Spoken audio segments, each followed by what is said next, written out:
Sabay-sabay natin alamin ang mga kaganapan na nangyayari sa ating bansa.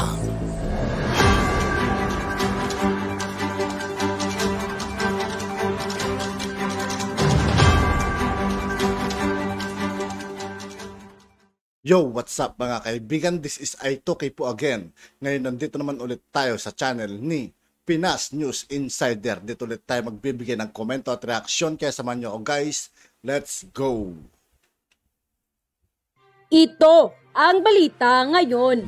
Viral ngayon sa mundo ng social media. Ang pag-ring ng bell sa New York Stock Exchange ay isang hudyat ng pagsisimula sa greetings sa buong mundo. At iilang personalidad at negosyante lamang ang nakakagawa ng seremonyang ito. Ngunit nang dumalaw si Pangulong Bongbong Marcos Jr. sa New York Stock Exchange para kausapin ang mga pinakamalalaking negosyante sa Amerika, ay nagkaroon siya ng pagkakataon na kalampangin ang bell ng New York Stock Exchange. Sa isang Twitter post, makikitang hawak-hawak pa ng presidente ang kahoy na maso na ginagamit sa pag-ring ng New York Stock Exchange bill. At nag-trending pa sa buong mundo at mainit na pinag-uusapan ng pagdalaw ni Pangulong Bongbong Marcos sa New York Stock Exchange. At ang isa sa mga hindi masyadong ibinalita sa mga major news firm ay ang pakikipagkita ni Pangulong Bongbong Marcos sa mga opisyal ng World Bank. Ang tanong ay, ano kaya ang ibig sabihin ng pagpunta ni Pangulong Bongbong Marcos sa World Bank? Ito kaya ang hudyat ng paniningil ni Pangulong Bongbong Marcos sa mga interes ng gold reserve na nakadeposito sa World Bank? Pero bago ang lahat, kung bago ka pa lamang Sa lahat ng hindi pa nakasubscribe mga kaibigan kay Pinas News Insider, mag-subscribe na po tayo at huwag nyo rin pong kalimutan mag-subscribe dito sa aking channel.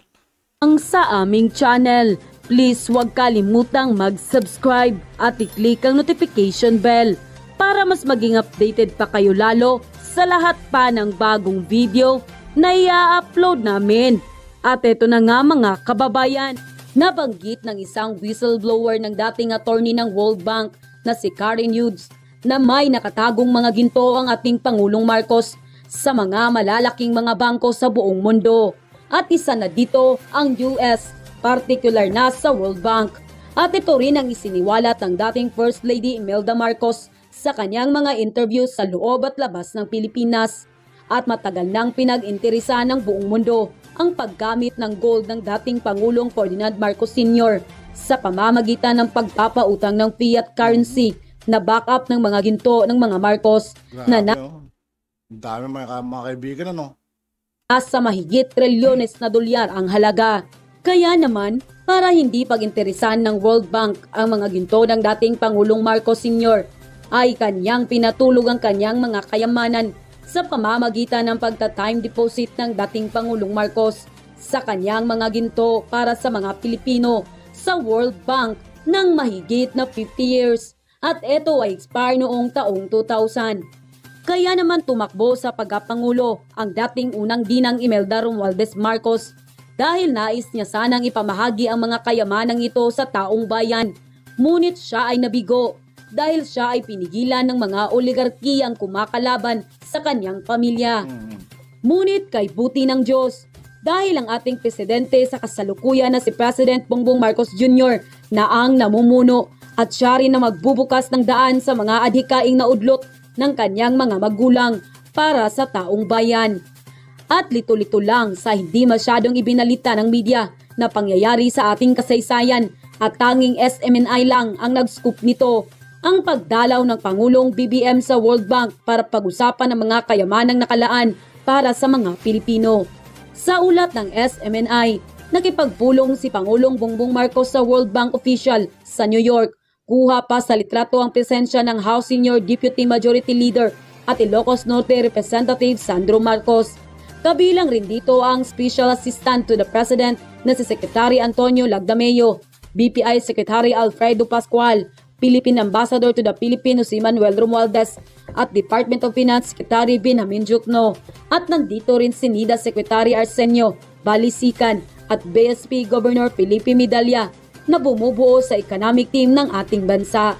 At ang pinakamahalagang kinausap ni PBBM ay ang pinaka-head ng World Bank na si President David World Bank na to mga kaibigan, malamang sa malamang tungkol na to sa gold bar nila.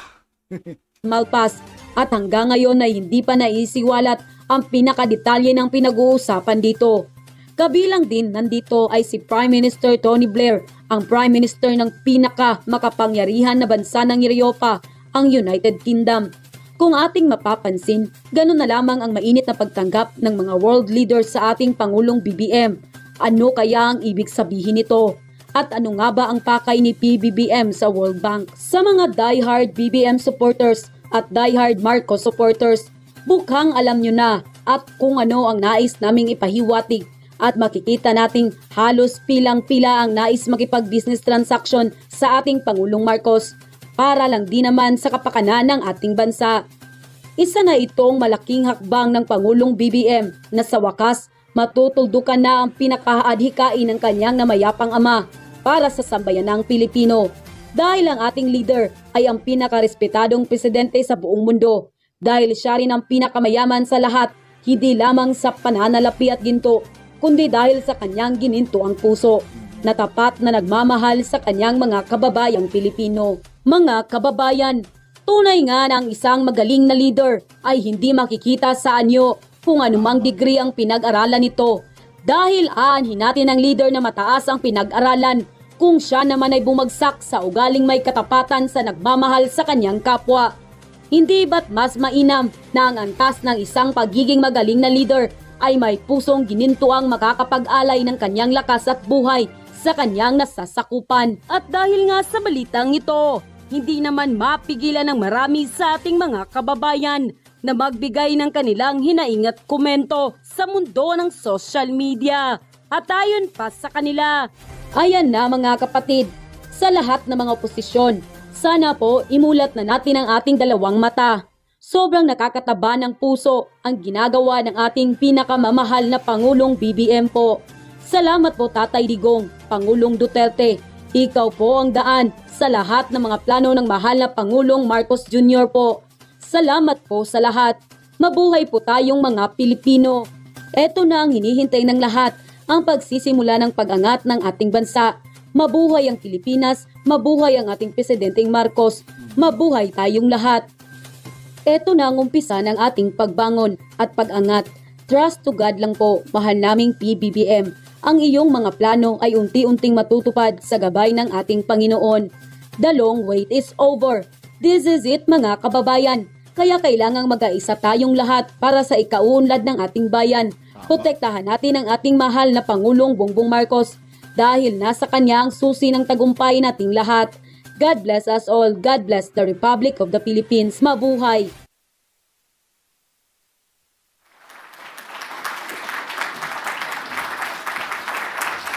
My name is John Hamre. I'm the president of the Spirit. That's so typical of the Philippines.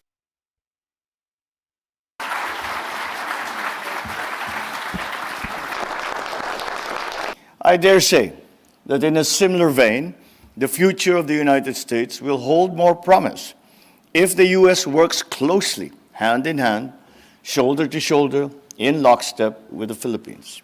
Our two countries are drawn to each other because we recognize that in order to achieve our common goal of peace and prosperity for our peoples, we need to work with like-minded partners.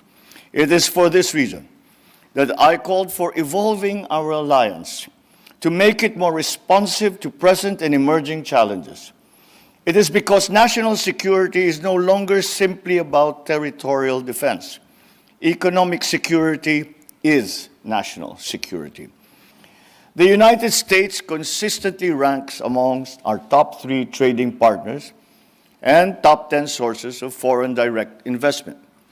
We are proud that many U.S. companies, including those in the Fortune 500, have found a home in the Philippines, and hope that more companies would look to us as they diversify and reconfigure their supply chains.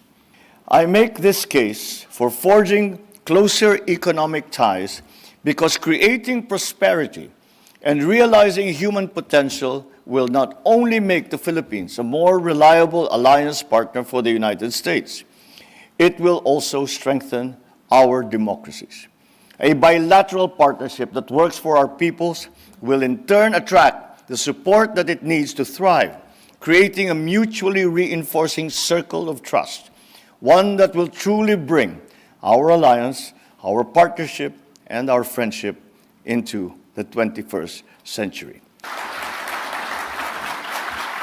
So my interest in the Philippines has been The relationship between the Philippines and the United States with an agility that Because you've done such a good job of answering them, but I'll ask. to the quick answer, no. How do you assess the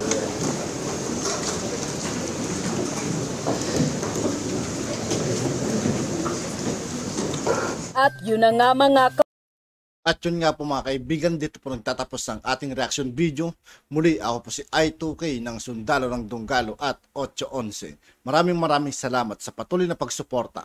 Yeah, peace out.